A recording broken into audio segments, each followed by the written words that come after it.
জানিয়ে দিচ্ছি আজকে প্রধান সংবাদ শিরোনাম। রাজনৈতিক দলগুলো শীঘ্রই জুলাই সনদ সই করবে, বললেন প্রধান উপদেষ্টা। দেশের রাজনৈতিক দলগুলো শীঘ্রই সাংবিধানিক ও রাজনৈতিক সংস্কারের মূল বিষয়সমূহ নিয়ে একটি জুলাই সনদ সই করবে বলে আশা ব্যক্ত করেছেন অন্তর্বর্তী সরকারের প্রধান উপদেষ্টা ডাক্তার মোহাম্মদ ইউনূস। নিউ ইয়র্কে ভারতের তীব্র সমালোচনা করলেন ডাক্তার মোহাম্মদ ইউনূস। যুক্তরাষ্ট্রের নিউ ইয়র্কে এক বৈঠকে ভারতীয় তীব্র সমালোচনা করেছেন প্রধান উপদেষ্টা ডাক্তার মোহাম্মদ ইউনূস। তিনি বলেছেন, গত বছর গণবিপ্লবকে ভারত ভালোভাবে মেনে নেয়নি, এর কারণে ভারতের সাথে বাংলাদেশের সম্পর্ক খারাপ হয়েছে বলেও জানান তিনি।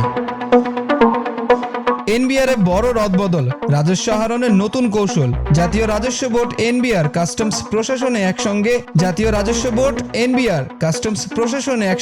485 জন রাজস্ব কর্মকর্তাকে বদলি করা হয়েছে। এনবিআর এর এই উদ্যোগকে অনেকেই আসন্ন অর্থ বছরের জন্য রাজস্ব ব্যবস্থাপনা কৌশলের অংশ বলছেন।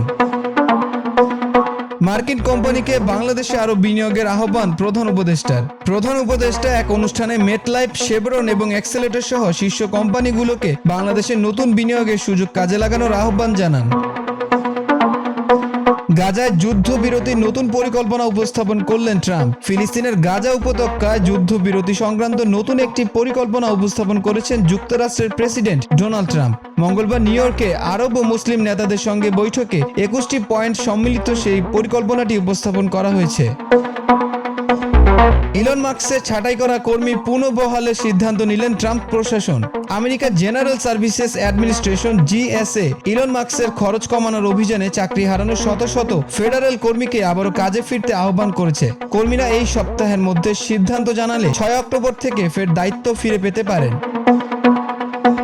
ভারতের কাছে হারার পর আজকে বাংলাদেশ পাকিস্তান ম্যাচটি অঘোষিত একটি সেমিফাইনাল। দুবাইতে এশিয়া কাপে সুপার 4 ম্যাচে ভারতের বোলিং শক্তি বাংলাদেশকে চেপে ধরে 41 রানের সহজ জয় তুলে নিয়েছে। এই পরাজয়ের পরও ফাইনালে ওঠার দারুণ সুযোগ রয়েছে বাংলাদেশের।